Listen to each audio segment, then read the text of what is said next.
I'm going to talk about the healing power of the natural world, which relates well to this last two topics. And I think it's something that we all appreciate. It's sort of, of course you feel good when you're outside, but I think we've not paid attention to that to the extent that we should, especially when we're looking with people who are really suffering.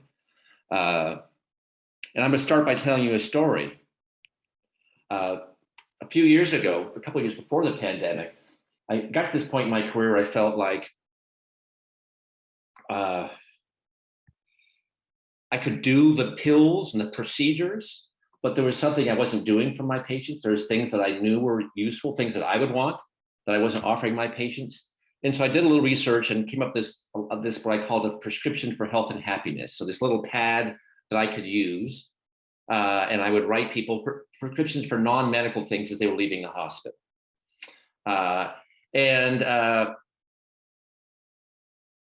So one day I walked into this patient's room, this halfway through the pandemic, and the guy said, "Dr. Hass, it's Mr. Washington. I'm so glad to see you again." I'm like, I didn't recognize this guy. I'm like, oh, I sort of pretended like I recognized him, right? You know how that is. He goes, "You know, that prescription you gave me saved my life. I don't think I've ever would have made it through the pandemic without that prescription you gave me a few months ago." And I'm scratching my head thinking, did I prescribe to him an antibiotic, or is it a diuretic? And I was sort of nodding my head. And then he said, "Yeah, that prescription you gave me to ride my bike down and watch the sunset. I never would have made it out of the pandemic without that. I was so depressed. I couldn't get out of bed. And that's how I ended up in the hospital. And that prescription is just what I needed."